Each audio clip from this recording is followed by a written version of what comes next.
Assalamualaikum warahmatullahi wabarakatuh. Perkenalkan, nama saya Jainuddin dengan NIDN 0112117401. Pada tahun 2000 saya sudah menyelesaikan program Strata 1, yaitu Sarjana Ekonomi pada Sekolah Tinggi Ilmu Ekonomi Banda Aceh, jurusan Manajemen Keuangan dan Perbankan. Selanjutnya pada tahun 2016 saya sudah menyelesaikan program Pasca Sarjana dengan jurusan Manajemen Pemasaran pada Universitas Malikus Saleh, Rusmawi, Aceh Utara. Pada saat ini saya masih menjadi dosen pada Fakultas Ekonomi jurusan Manajemen pada Universitas Gajah Putih. Dalam mengajar, saya dipercaya mengampu mata kuliah Manajemen Keuangan, Studi Kelayakan Bisnis, Manajemen Risiko Usaha, dan terakhir adalah Riset Bisnis. Pada kesempatan ini, saya akan menyampaikan unjuk kerja dosen dalam Tridharma Perguruan Tinggi bidang pengajaran. Adapun tujuan dari pemaparan ini adalah untuk mengikuti salah satu syarat sertifikasi dosen pada tahun 2022. Berikut ini saya akan menyampaikan outline dari materi yang akan saya ajar kepada mahasiswa di dalam ruangan kelas.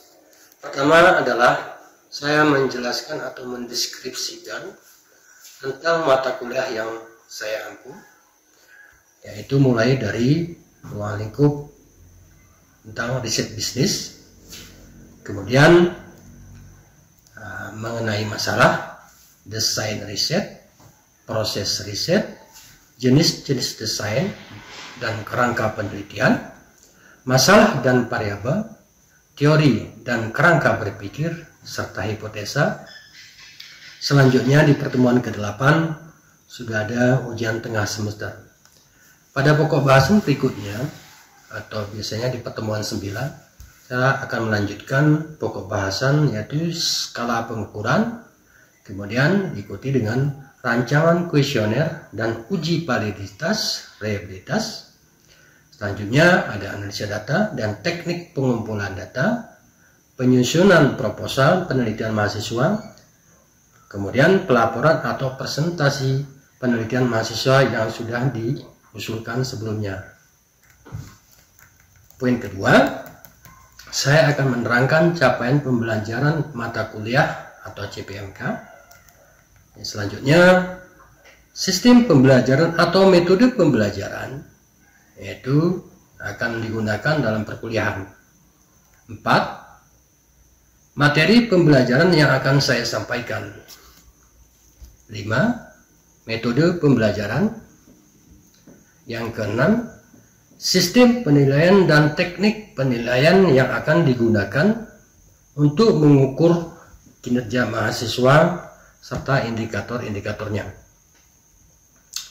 Pada kesempatan ini, saya memaparkan metode pengajaran, yakni dalam mata kuliah riset bisnis dengan bobot 3 SKS. Pada pembelajaran mata kuliah riset bisnis ini, karena mata kuliah ini adalah merupakan mata kuliah yang harus dipenuhi adalah mata kuliah persyaratan, yaitu metodologi penelitian, yang artinya mahasiswa baru bisa mengambil mata kuliah riset bisnis setelah lulus dari metodologi penelitian. Adapun metode pembelajaran yang saya gunakan dalam proses mengajar di dalam ruangan, yaitu metode DIY, Delivery, Interaction, dan Assessment, di mana pada metode pembelajaran sejak delivery adalah menjelaskan apa yang akan disampaikan dalam materi perkuliahan yang saya ampu, yaitu riset bisnis. Kemudian interaction akan menjelaskan bagaimana saya menjalin interaksi dalam proses mengajar, ajar mengajar pada para mahasiswa pada mata kuliah riset bisnis. Kemudian assessment yaitu akan menjelaskan bagaimana saya mengukur penilaian kemampuan mahasiswa secara objektif di dalam kelas. Untuk mencapai pembelajaran khususnya pada mata kuliah yang saya ampu, yaitu riset bisnis, ada 4 CPMK atau capaian pembelajaran mata kuliah yang akan dicapai oleh mahasiswa. Selanjutnya, CPMK menjadi penting dalam mendukung kelulusan kuliah. Ini sejalan dengan profil kelulusan yang digunakan oleh akademi. Kemudian, CPMK dalam mata kuliah riset bisnis ini akan dibagi menjadi 4, yaitu menunjuk sikap bertanggung jawab atas pekerjaan di bidang keahlian secara mandiri. Ini adalah merupakan CPL yang pertama. Selanjutnya yang kedua, menguasai konsep teori dan seluk-beluk penelitian. Ini adalah yang kedua. Sedangkan CPMK yang ketiga adalah mampu menunjukkan kinerja mandiri, bermutu, dan terukur. Yang keempat, mampu merancang dan menjalankan penelitian metodologi yang benar sesuai dengan keterampilan khusus dan sesuai pula dengan bidang yang diselidiki. Ini adalah yang keempat. Nah, untuk mencapai CPMK ini, maka CPMK dapat dibagi menjadi 14 sub CPL atau 14 pertemuan, tidak termasuk ujian tengah semester dan ujian di akhir semester. Berarti ada 4 ulasan atau pokok bahasan yang harus dilalui. Untuk mendukung pembelajaran pada mata kuliah riset bisnis yang saya ampu, maka dapat dijadikan sebagai referensi, yaitu buku-buku seperti Skala Rumah, kemudian bukunya Sugiono atau bukunya Ridwan, serta jurnal-jurnal yang berkaitan dengan penelitian atau riset bisnis. Nah, saya lebih menekankan kepada mahasiswa untuk membaca sebanyak mungkin jurnal-jurnal atau artikel-artikel yang kemungkinan bisa mendukung dan menyelesaikan masalah yang biasanya dilakukan oleh mahasiswa, yaitu peneliti pemula.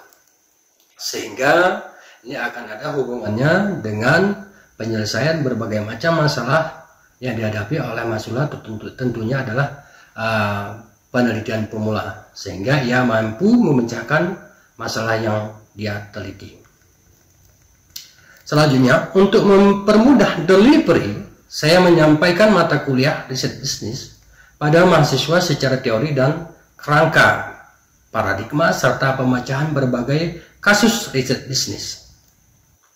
Dan pada proses interaksi, saya lakukan dengan mahasiswa, yaitu dengan cara student centered learning atau SCL.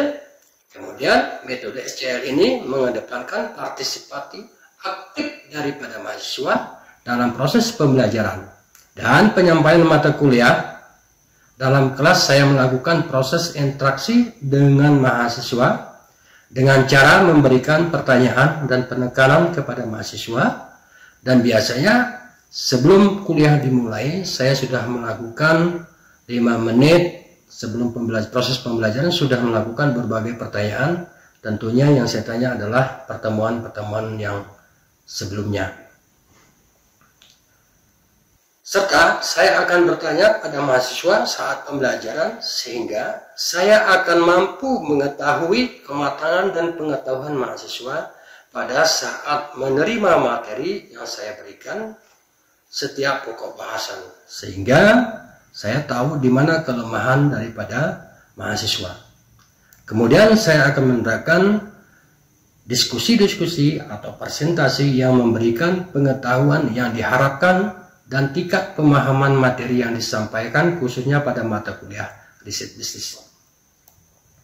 Selanjutnya, pada aspek asesmen, yaitu bagaimana saya mampu menilai mahasiswa saat mereka dalam kelas, serta memberikan penilaian. Dalam penilaian ini Setiap mahasiswa diharapkan memberikan umpan balik terhadap kinerja yang dia miliki selama proses perkuliahan. Sistem penilaian saya sudah membagi pada 5 bagian, yaitu kehadiran sebanyak 20% mulai dari pertemuan pertama dan sampai dengan pertemuan yang ke-16 yang ditetapkan oleh akademik. Yang kedua adalah kuis. Dengan presentasi 10% dapat dilakukan sebelum dan sudah pembelajaran atau 15 menit sebelum akhir pembelajaran. Selanjutnya mid test dengan presentasi 25% dengan tujuan mengukur kemampuan mahasiswa selama 7 pertemuan yang sudah dilakukan sebelumnya. Dan presentasi atau praktikum sebesar 25%. Ini biasanya saya akan memberikan penilaian di akhir perkuliahan atau di pertemuan yang ke-14 dan 15 bagi mereka mahasiswa yang sudah mampu membuat judul,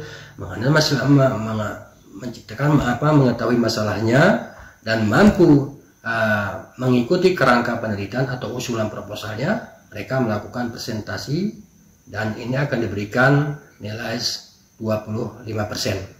Dan terakhir adalah final, yaitu sebesar 20%.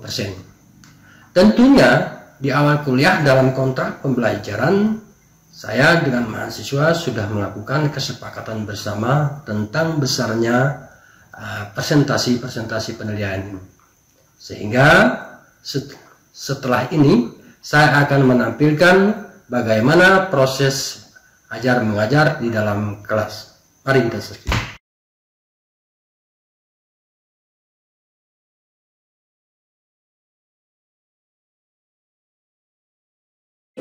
Baik, assalamualaikum warahmatullahi wabarakatuh. Waalaikumsalam warahmatullahi wabarakatuh. Alhamdulillahirabbil alamin wassalatu wassalamu ala asyrofil anbiya'i wal mursalin wa ala alihi washabihi ajmain.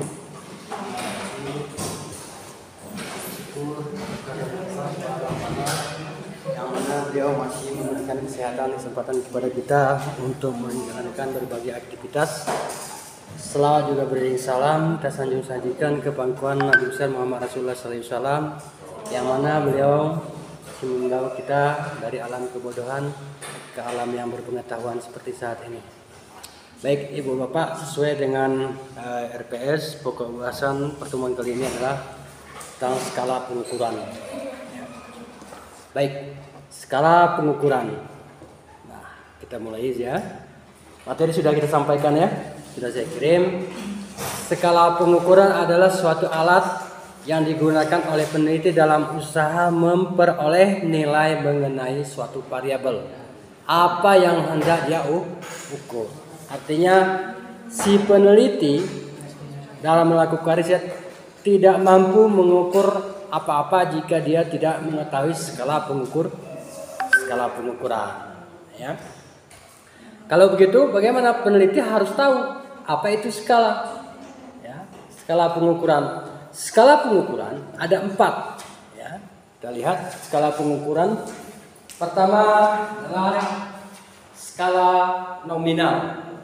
Skala nominal itu adalah suatu skala yang dia memiliki kategori. Ada kategori ya. Ada kategori. Kemudian dia tidak memiliki urutan, tidak ada. Selanjutnya tidak memiliki jarak. Ya, tidak memiliki. Kemudian yang keempat tidak memiliki perbandingan. Jadi skala pengukuran atau skala nominal itu hanya memiliki kategori saja. Contoh, ya, ini kita bisa buatkan contoh. Satu adalah kategori agama. Itu contoh. Kategori agama, ada kategori? Ada. Agama. Ada urutan? Agama? Ada urutan? Nggak ada ya? Kita nggak bisa urutan. Kemudian agama bisa dibandingkan? Nggak bisa. Bisa. Ya kan? Ada jarak? Ada jarak? Gimana jarak? Agama Islam dengan mudah Jangan mengikuti yang Itu keyakinan masih ya. ibadahnya. Bukan jarak namanya. Kalau memang ada jarak, seberapa jarak? Kan begitu, ada ukuran jarak kan? Iya. Lalu Buddha dengan Islam, bagaimana kita mengukur jaraknya? Itu yang terpenting. Jadi jika kita tidak mengerti skala, tidak tahu skala, kita tidak bisa mengukur. Apa yang tidak kita ukur? Si peneliti tidak bisa melakukan pengukuran.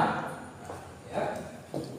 Kita lihat contoh tadi dari kategori agama. Agama tidak memiliki urutan Islam, dia, apakah Kristen, Buddha, Hindu, Protestan dan lain sebagainya. Dimana agama yang diyakini Indonesia kan tidak memiliki urutan. Urutannya nggak ada. Perbandingan Buddha dibandingkan dengan Islam nggak bisa. Jarak juga demikian. Agama itu tidak memiliki jarak. Ya, kita tidak memiliki jarak. Pun demikian. Contoh yang kedua, jenis kelamin. Bagaimana kita mengukur jenis kelamin? Si peneliti tidak tahu, tidak bisa mengetahui tentang pengukuran apa yang tidak diukur jika dia tidak mengetahui skala jenis kelamin, laki atau perempuan kategorinya, ya kan?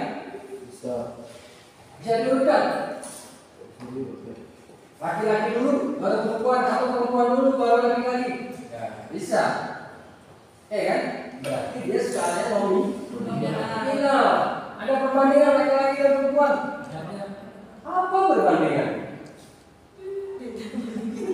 Laki-laki lebih hebat 2 kali dari perempuan. Kan itu perbandingan. Bisa dibandingkan seperti itu.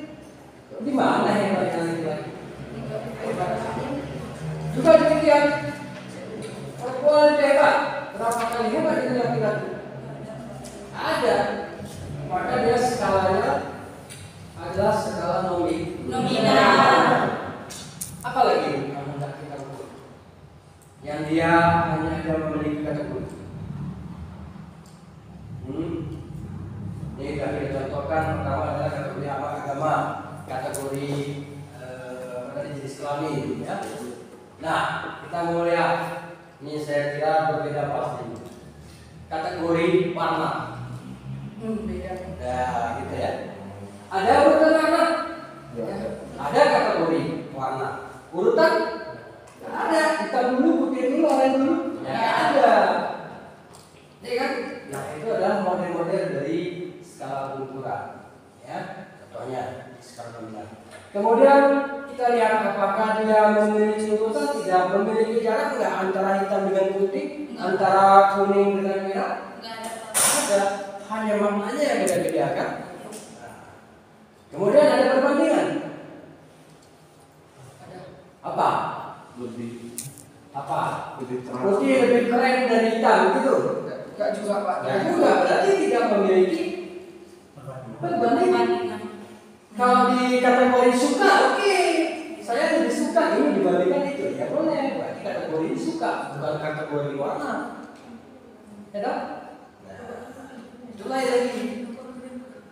Itu merupakan ciri dari skala pengukuran yang bentuk skala nominal. Ya, jadi jika Bapak Ibu ketemu nanti penelitiannya dengan yang model itu, berarti skala pengukurannya adalah skala nominal. Yang kedua, skala yang kedua adalah skala ordinal. Skala ordinal adalah skala ranking yang memiliki urutan, rank order. Ya. Nah, ada urutan, kita lihat di situ. Skala ordinal ada kategori, ada urutan, ada. Nah, kemudian ada jarak, ada perbandingan. Nah, kalau begitu, apa contoh yang kita bisa ordinalkan? Kalau dia memiliki kategori dan urutan. Kecerdasan mahasiswa. Apa? Kecerdasan. Ya, kecerdasan mahasiswa. Di kategori apa? Kita bisa lihat. Rankingnya. Berarti di ranking ya. K, bukan bukan mahasiswa. Mahasiswa itu tidak memiliki ranking, siswa boleh. Ya.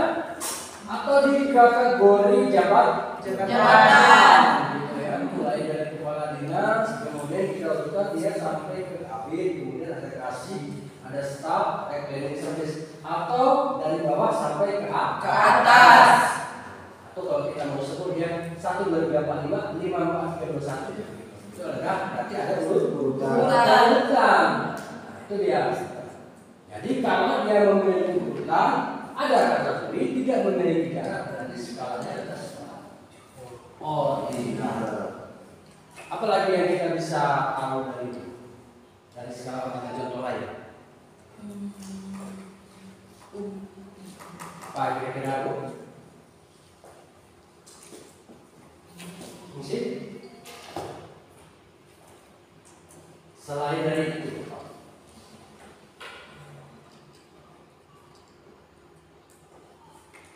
kita mau lihat kategori air mineral. Ya.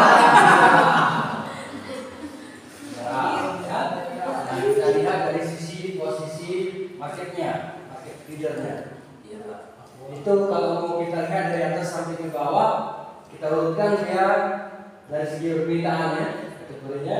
Ada urutan yang itu kita lihat pertama sekali adalah Aqua, itu di posisi market leader ya.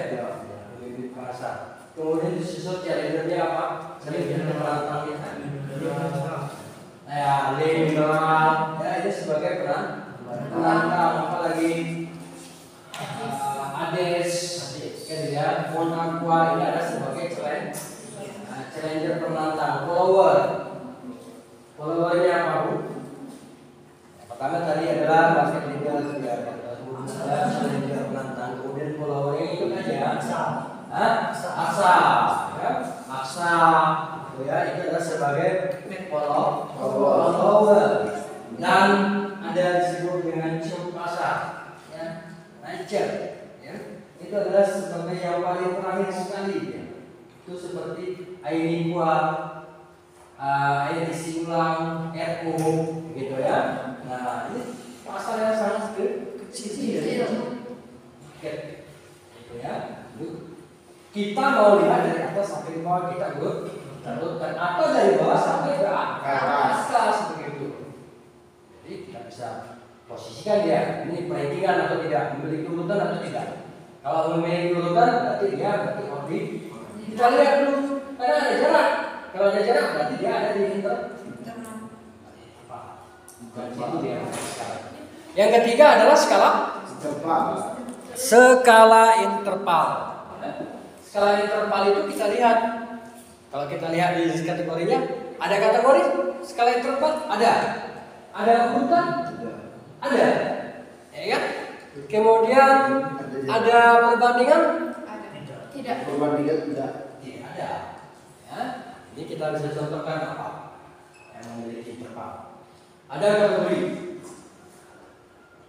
apa ya? Kira-kira apa?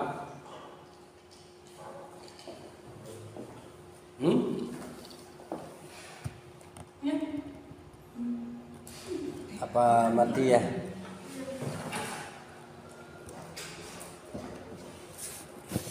Jatuh ya?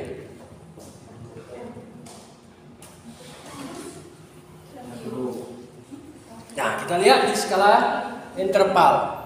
Ini kita lihat misalnya pengukuran perbedaan suhu tubuh orang yang sehat dengan orang yang sakit demam, tipes, biasanya suhu badannya lebih tinggi kan? Kalau demam juga suhu badan tinggi ya. Atau apa lagi? Pendapatan juga berbeda. Memiliki kategori pendapatan. Memiliki urutan? Memiliki, ya kan? Pendapatan dari 2 juta sampai dengan 3 juta. Kemudian dari 3.100.000 sampai dengan 4 juta, kira-kira kita buat interval itu kan? Ada jaraknya? Ya. Kita nggak bisa bandingkan. Ada. Itu adalah skala interval. Beda dia dengan skala ordinal. Yang skala ordinal, jarak suatu nilai tidak dapat diukur dengan pasti. Ya, jelas. Ada perayaan, ada skala nominal, ada skala ordinal, dan ada skala internal. Interval. Ya, yang ketiga yang adalah internal. Interval. Yang ketiga. Ada pertanyaan yang tadi?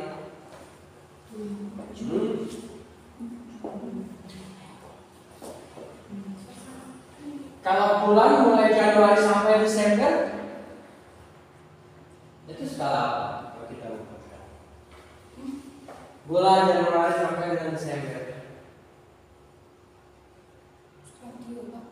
Itu Pak interval Pak. Interval, Pak. Karena ada Pak Martin di situ. Non ordinal Pak. Jadi ada 12 orang, 24 orang, pemikirannya 24 juga. Berarti Anda belum ini position. Ya. Kalau dia ordinal, ada kategori bulan, ada urutan. Ada Desember, terus November, terus Oktober, September, Agustus sampai ke Januari. Itu kan adalah urutan. Gimana kita bisa bandingkan antara September dengan Oktober? Bisa. Bagaimana kita bisa buat dia jarak antara Januari dengan Juni? Gak bisa kan?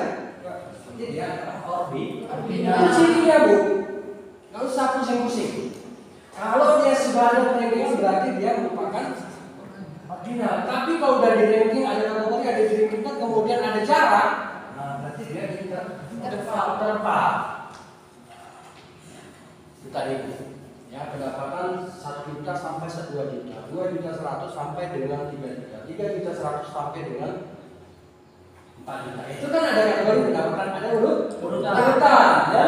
Ordinalnya aja dong. Ada dari 1 sampai 2, 2 sampai 21 sampai dengan 3, 31 sampai dengan 4. Itu kan urutan. Ada jarak? Ya. Kan ada jarak ya?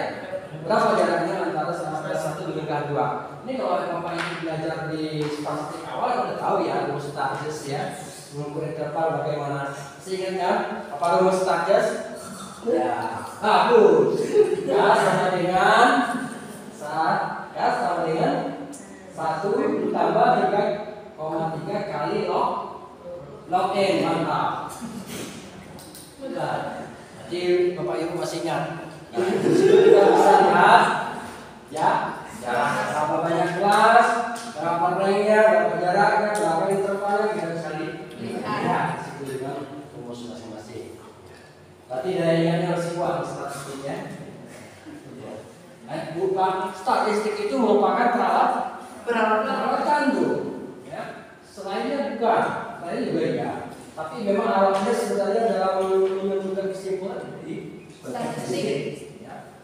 Nah, kalau Bapak Ibu mau bikin kebun, nah itu alatnya. Ya.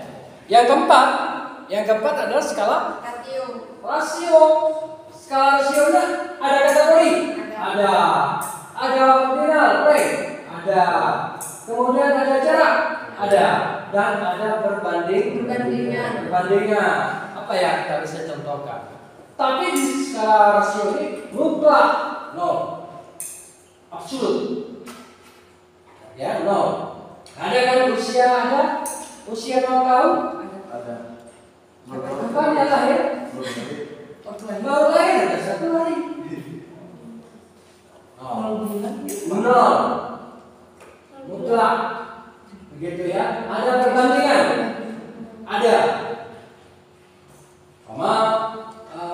Si peneliti mau melakukan perbandingan antara dia berbelanja pada berapakah uang yang dihabiskan berbelanja pada minimarket B dibandingkan dia berbelanja pada minimarket E. Itu kira-kira. Ada jarak perbelanjaan, ada ranknya, ada jaraknya, ada perbandingan. Berapa kali lipat dia berbelanja dibandingkan dengan berbelanja di market A. Kira-kira begitu. Jadi 4 skala itu wajib diketahui oleh si riset. 4 skala wajib kita ketahui. Mulai dari skala nominal, rasio, skala nominal, ordinal, interval, dan rasio. Itu dia. Ada pertanyaan, Bu? Dari beberapa skala ini, skala pengukuran. Tapi Bapak Ibu, yakinlah dalam menghadapi penelitian memang Bapak Ibu dihadapkan pada suatu skala. Nggak ada di penelitian tanpa ada skala. Ya, kita lihat. Rata-rata di pemasaran itu menggunakan skalanya skala ordinal. Ya, di pemasaran. Mungkin di Mandiri seperti juga demikian. Rata-rata kita, apalagi di peneliti pemula, ya, di peneliti pemula di Pemula ini di Mandiri khususnya, itu rata-rata skalanya adalah skala ordinal. Biasanya kita lihat di tipe skalanya. Wih, ada berapa skala nih ukuran? 4 Pak. Yes, mantap. 1 Nominal. Nah, Skala ordinal. terus Interval dan skala rasio. jangan lupa lagi ya. Memang ini metode paling jitu saya pikir. Jadi kita was-was. Seperti itu juga biasanya kan di ini ya oke ya enggak. Sengaja saya buat seperti itu. Biasanya pertemuan saya mau di depan memakai metode seperti ini. Oke itu biar nggak ada yang oke kan. Kawannya sih ganggu ya. Apa-apa di WA kan? Nih giliran seperti ini nggak bisa berbuat kan? Nggak jawab malu. Otomatis ya apa yang saya sampaikan Anda minimal harus belajar. Kan begitu. Belajar di rumah lebih banyak lagi. Kemudian kita bisa lihat juga dari tipe skala. Tipe skala itu banyak. Ya, tipe skala banyak, ada skala Goodman, ada skala Likert, ya, ada skala elektrik skala semantik. Ya, nah, di kita nih di khususnya ekonomi ini pemasaran di MSDM atau pemasaran biasanya bentuk lebih skalanya di tipe skala Likert. Situ dia lebih, ya, lebih dominan kita di skala Likert. Itu dia. Atau mungkin jarang-jarang ada yang skala Goodman, ya. Nah, kita lihat. Skala Likert adalah skala paling populer pada dasarnya, yang mengukur perilaku atau sifat sikap. Ya, apa yang sikap? Umpamanya yang kita ukur adalah sikap seseorang. Ya, kalau kita lihat kita sudah punya judul penelitian masing-masing. Ada.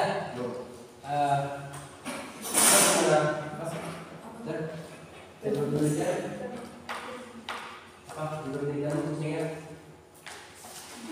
Nah itu yang lupa ya. Tahu judul penelitian?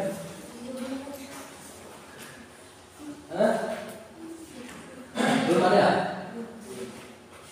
Belum ya? Yang usul proposal?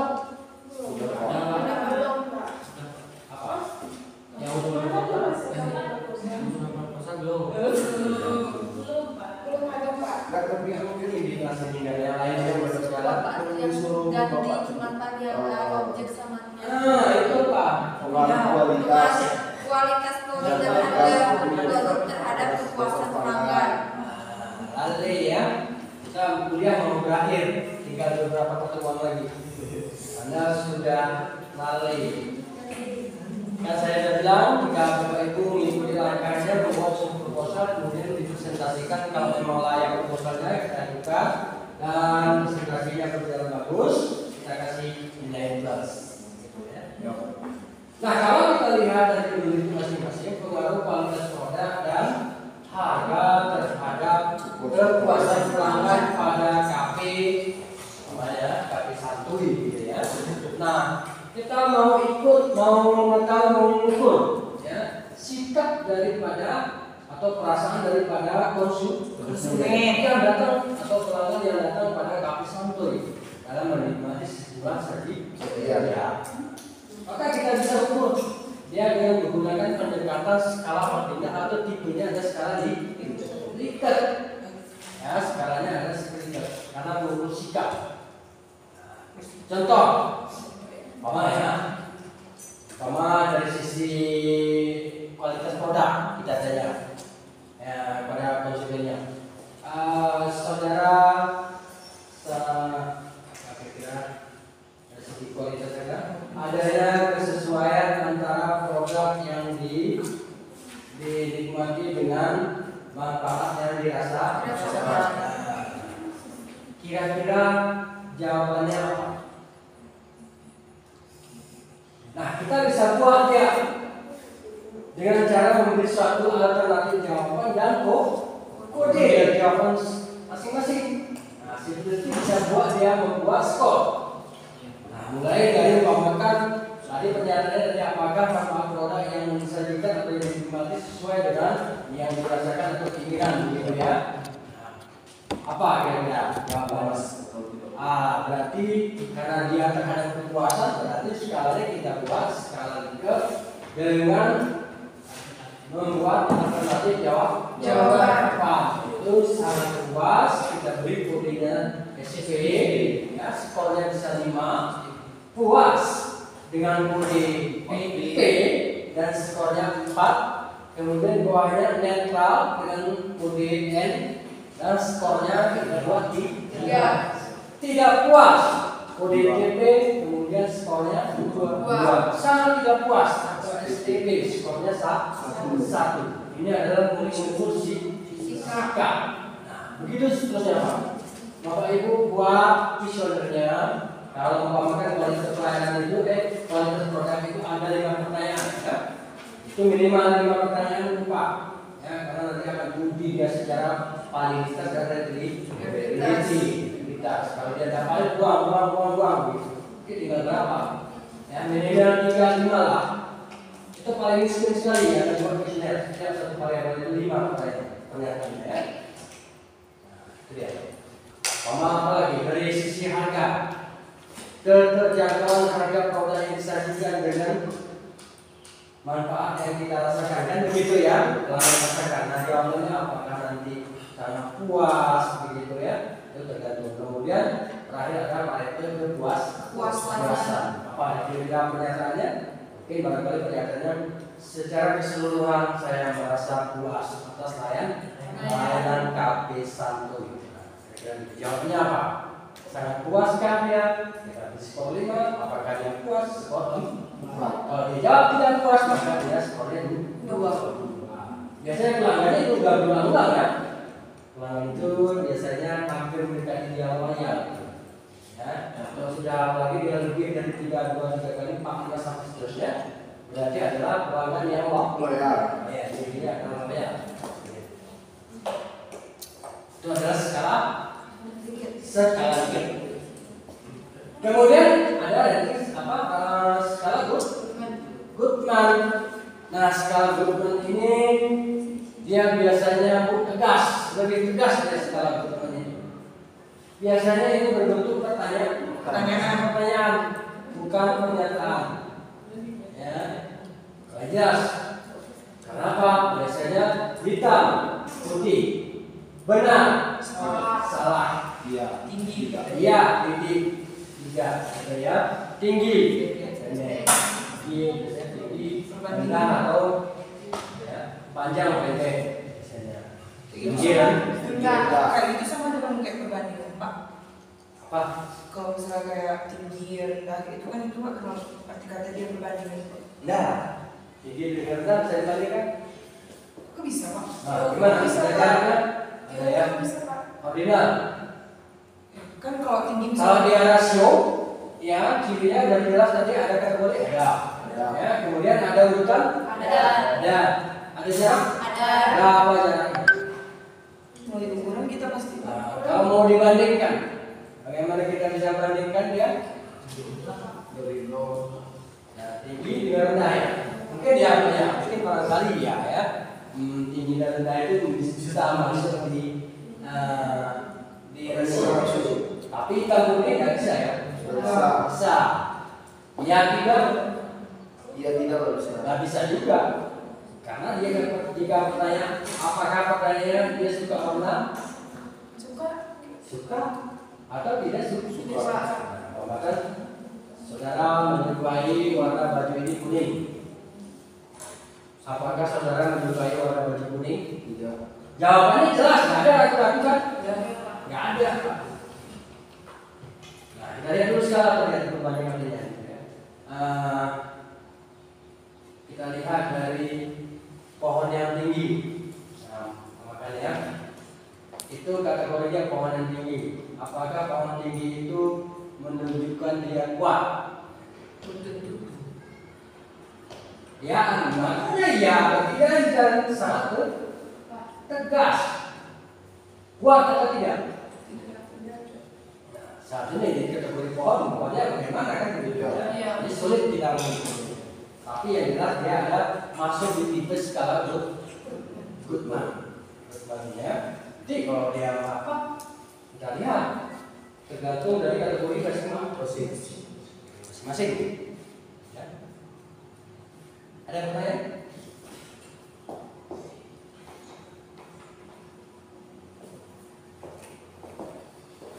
Silakan Pak Yusuf. Mungkin barangkali ada pertanyaan di skala Goodman atau di skala Likert. Pak, biasanya kalau skala Goodman itu dia mengukurnya mengukur apa gitu Pak?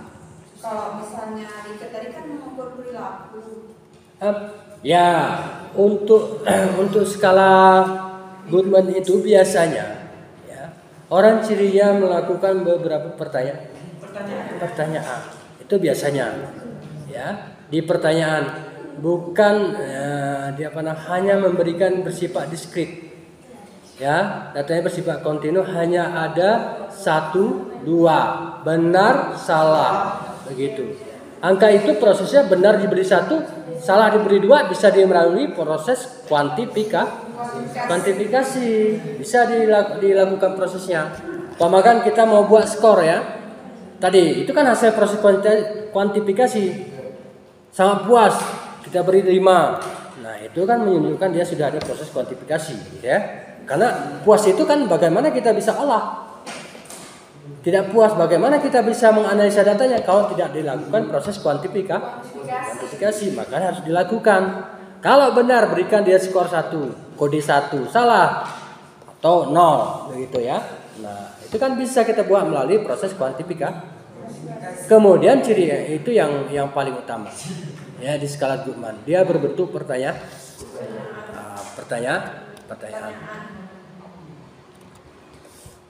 Nah kita lihat di materi, skala Goodman digunakan untuk mendapat jawaban yang tegas terhadap suatu masalah. Jawabannya hanya ada 2, tapi itu memang tidak ada tawar lagi, tidak boleh 3, 4, 5, memang 2. Maka dikatakan tadi ini lebih ke diskrit murni, terpisah secara tajam. Itu diskrit Pak, diskrit murni. Terpisah dia secara tajam. Hitam putih, mau tidak, benar salah, gitu. Tapi bukan lawan ya. Kan hitam putih itu bukan menunjukkan dia lawan ya. Benar salah, bukan. Jadi Bapak Ibu sipil riset harus betul-betul mengetahui skala masing-masing. Yang terpenting Bapak Ibu tahu dulu kategorinya. Kategori apa yang hendak diukur.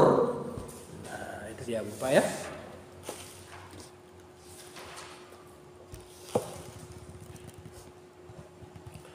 Ada skala Osgood, ada rating skala. Nah, tapi yang paling populer di manajemen itu apakah dia pemasaran atau MSDM, paling populer kita adalah di skala Likert.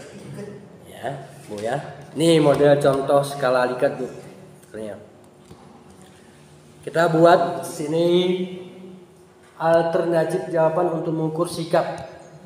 Ya. Apakah dia sangat puas, kita beri dia STP kodenya, kemudian skornya 1. Tidak puas, TP skor 2. Nanti akan kita sajikan sedikit tentang kuesioner ini ya. Bentuk pernyataan. Kita lihat apakah dia pertanyaan atau pernyataan. Ya, kita sajikan. Mau tulis ini?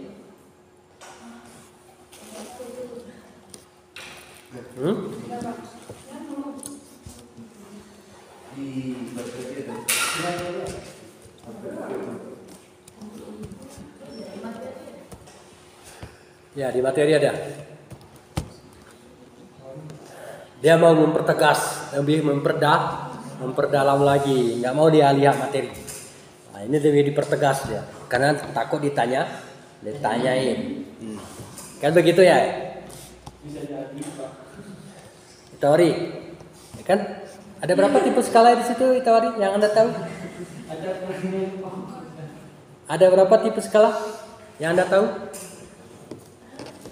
Tadi ada skala pengukuran ada 4. Nah, tipe skala yang Anda tahu berapa? 2 apa? Ya? Skala Likert, skala Goodman, terus jadi 2? Oh, Osgood. Ada 3. Apalagi yang kemudian? Itu ya. Ada rating skala semantik, banyak ya tipenya. Disesuaikan dengan kebutuhan riset. Kalau peneliti butuh dia skala Goodman ya jangan dibuat skala Likert. Ya, kalau kita mau lebih padat lagi kita buat rating skala supaya lebih spesifik jawabannya gitu jawabannya. Kita mulai dari 1 sampai 10 skalanya. Kan gitu lebih mana dia? Artinya kalau Bapak Ibu sekarang kan lebih kuliner yang paling bersebelah ya. Iya, Pak. Wah, kita buat dari skala 1 sampai skala berapa udah segitu ya. Nah, ini kan wah ke-7. Wah, hampir meledak gitu ya. Meledak tegak. Kira-kira begitu. Tapi di skala 1 tadi kan masih biasa-biasa.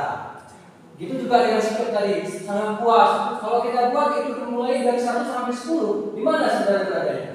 Pada saat kita menikmati atau sajian yang diberikan oleh si provider. Karena kita ada pelajaran di sini ya. Nah, berada di wilayah mana? Apa yang kita rasakan? Kalau kita buat skor 1 sampai 10. Nah, gitu ya. Atau Bapak Ibu lagi menikmati kuliner di pinggiran pantai yang disajikan oleh beberapa kita sedang menikmati ikan bakar. Nah, kita bisa buat ini rankingnya mulai dari 1 sampai 10 berada di mana? Mungkin ya biasa-biasa saja di skala berapa biasanya? Karena biasa-biasa saja ini berapa? Apakah 4 dan 5? Nah, 5. Kira begitu. Kan lebih ini ya kan? Kalau di skala tadi di skala 3 kan netral dia ya. Nah, tapi kalau kita buat yang dari 10 1 sampai 10 berada di mana? Kira begitu. Atau antara puas dan sangat puas di mana? 9. Mungkin di 9 apa begitu posisinya ya. Kalau sangat puas ada di 10 sebenarnya. Tapi jarang-jarang sekali kita bisa makan biasa di 10 kan. Biasanya 8, 7, 9. 9 sering. Wah, saya nikmat sekali nih habis 2 piring. Apakah ini menunjukkan dia di angka 9? Belum tentu ya, bisa saja kita kelaparan gitu ya. Oh iya. Kan gitu. Jadi ada masing-masing lah kategorinya. Ya. Kalau kita mau buat padat lebih ketat gitu seleksinya ya. Buatlah 1 sampai 10. Kan lebih selektif ya. Dibandingkan kita buat skala Likert hanya 5 dia kan. Bisa netral ini kayak posisi kita. Kemana dia ke atas nggak ke bawah. Malu-malu kan. Ya, tapi kalau di 1 sampai 10 bisa 6, bisa 5, bisa 4. Kan gitu ya. Oke.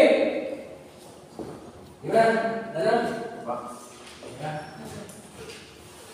Ada pertanyaan untuk nanti? Tidak? Belum ada perpikiran ya? Ada PR ya? Kok saya enggak PR ya? Ada Pak. Gimana Pak? Ada Pak. Ada PR ya? Ada Pak. Wah, mantap sekali. Ternyata setengah yang selesai ya. Yang lagi dulu ya. Coba kita contoh salah satu dari berapa nih? Nah, ini bentuk visioner Pak. Ya, visioner yang sudah dibuat. Contoh menurut Anda bagaimana perasaan BPJS di dalam kehidupan masyarakat sehari-hari? Ini pertanyaannya seperti apa? Bagaimana? Pernyataan. Ini pertanyaan atau pernyataan? Bagaimana peran BPJS di dalam kehidupan masyarakat sehari-hari? Berperan dan berperan ya. Itu adalah skala grup. Pertanyaan berperan tidak berperan. Kan ada rumus di situ. Bagaimana peranan? Berperan tidak berperan. Ya kan? Peranan BPJS dalam membantu bla. Berarti skalanya di ke. Gitu ya. Berperan. Itu dia beda antara pernyataan dengan pertanyaan. Lebih tegas. Kan tadi dikatakan bahwa skala itu lebih tegas. Nah, iya, dia tidak. Karena tahu. Ya.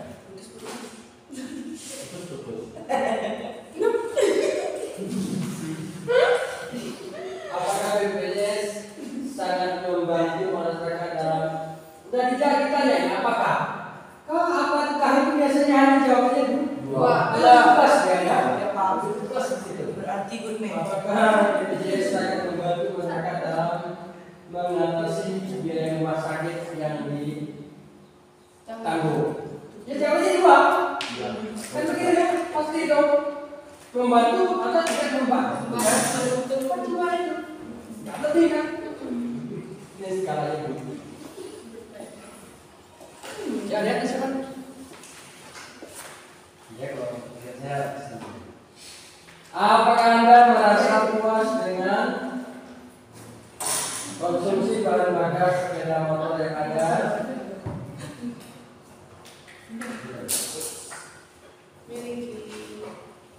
Ya.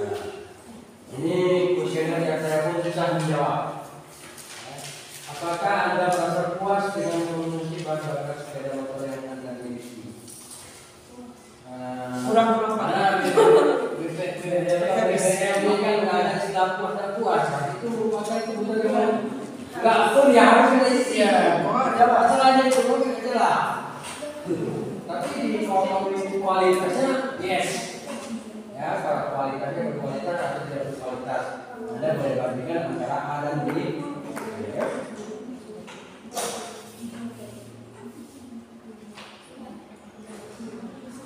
Apakah Anda puas dengan warna sepeda motor? Jawabannya ya dan Tidak. Ya atau tidak? Berarti Sebenarnya ya terpaksa. Karena biasanya apalagi nih kita mau berbelanja beli katakanlah beli sepeda motor. Ini ya, belinya merek Abisi. Ya, merek Abisi. Pasti di situ yang adanya warna ada merah, kuning, hijau dan kelabu. Pasti kadang-kadang sama dia orang sama istri yang tercinta. Oh, kan begitu ya. Si istri yang memilih warna yang ini aja mas.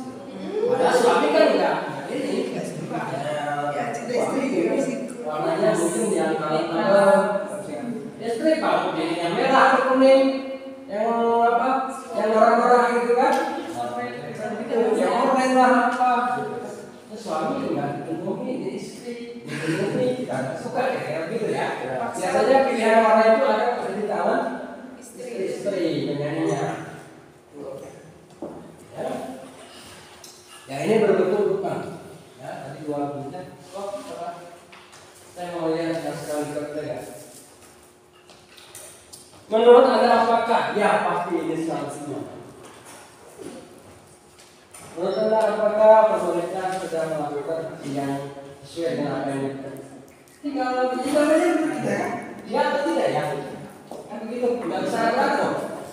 Yang mana ada tegas, ya dan tidak.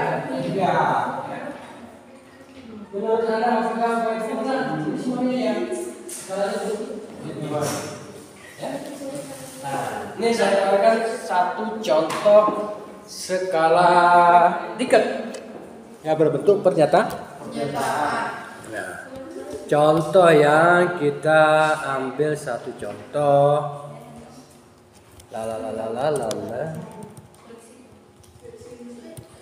Kalau bagaimana kualitas rasanya itu, Pak?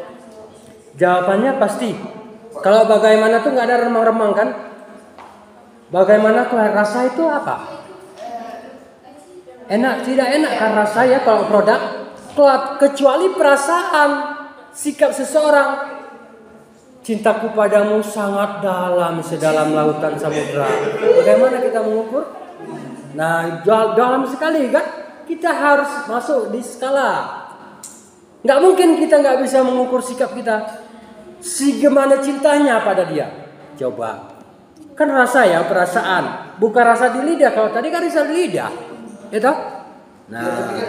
Kalau misalnya rasa di lidah juga kalau kayak kita bisa makan itu rasanya kayak puas gitu atau kurang puas gitu. Puas, kurang puas, tidak puas maksudnya ya. Berarti pertanyaannya nggak seperti itu. Tadi kan bagaimana kualitas rasa pada makanan ini? Bagaimana kualitas rasa makanan produk ABC lah gitu ya. Kan ditanya di situ bagaimana kualitas rasa. Ya bagus dan tidak bagus. Enak tidak enak. Kualitas rasa menu ABC yang ditawarkan itu jawaban apa? Sangat puas. Bisa memberikan alternatif jawaban lebih dari dua. Kok tadi kan tegas dia bertanya tuh. Kan gitu ya?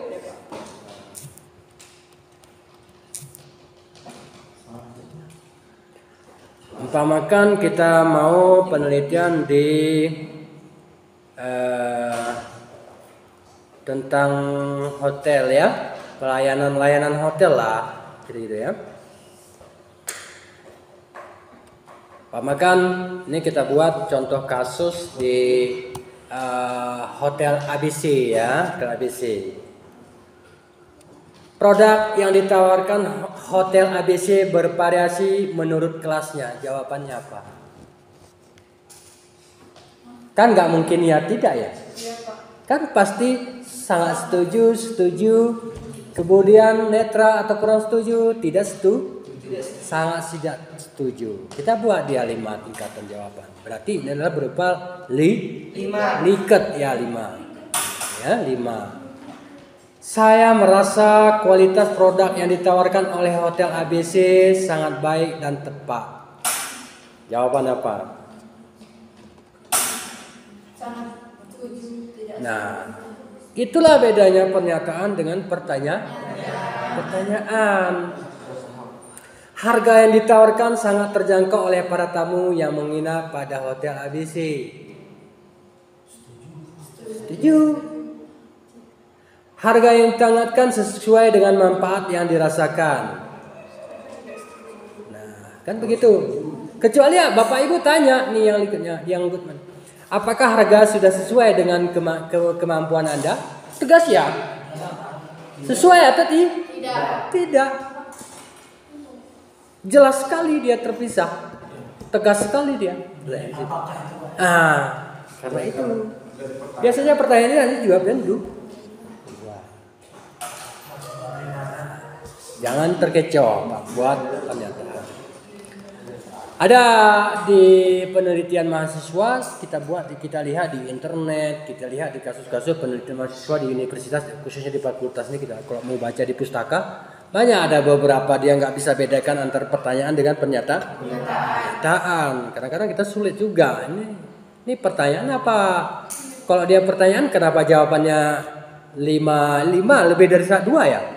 Nah gitu skalanya. Kalau memang dia skala Goodman kenapa dia 5? Kemudian kalau dia memang dia skala Likert kenapa 2? Pertanyaannya, jawabannya kenapa ada 2? Lucu. Kan sudah berarti dia belum mengetahui skala. Kan seperti yang di awal dikatakan Pak. Si peneliti tidak mungkin bisa tahu bagaimana dia mengukur variabel yang hendak diukur jika dia tidak tahu skala pengukuran. Mulai sekarang Bapak Ibu sudah tahu harapannya sudah tahu bahwa skala itu ada 4 modelnya, ya, ordinal, nominal, interval, dan rasio. Tipenya banyak, ya. Ada skala Likert, ada skala Goodman, Osgood, kemudian Renting dan semantik, ya. Itu disesuaikan dengan kebutuhan si peneliti. Ada pertanyaan Bapak Ibu? Baik, terima kasih. Jika tidak ada pertanyaan, ya, kita PR. Kan orang yang baik adalah orang yang memberikan sesuatu yang bermanfaat bagi kita semua, ya. Apa PR. Oke, inilah PR-nya.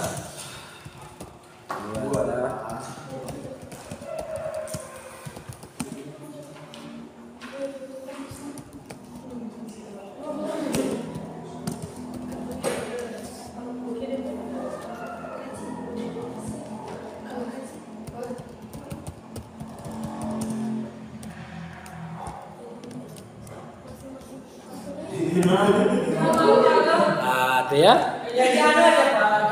Buatlah kuesioner yang sekali Likert, ya. Nah, kan mantap supaya kemampuannya lebih ini. Nah, itu ya. 6 itu 6 judul. Pernyataan. Berarti yang Likert 6, yang Goodman 6. Iya. Berarti 12 semua. Jangan dari banyak, apa 10 ya Pak? Apa pertanyaan saya bisa jadi? Variabelnya kan dia juga dapat Terserah, variabelnya boleh 2 variabel. Ya, kalau satu variabel lebih boleh umumkan keterangan boleh kuasa, boleh kuasa dan kuasa, ya. Tentu lah.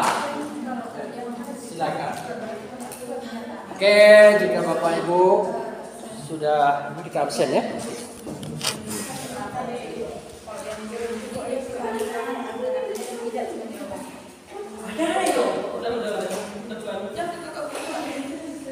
Billahi taufik wa hidayah. Assalamualaikum warahmatullahi wabarakatuh.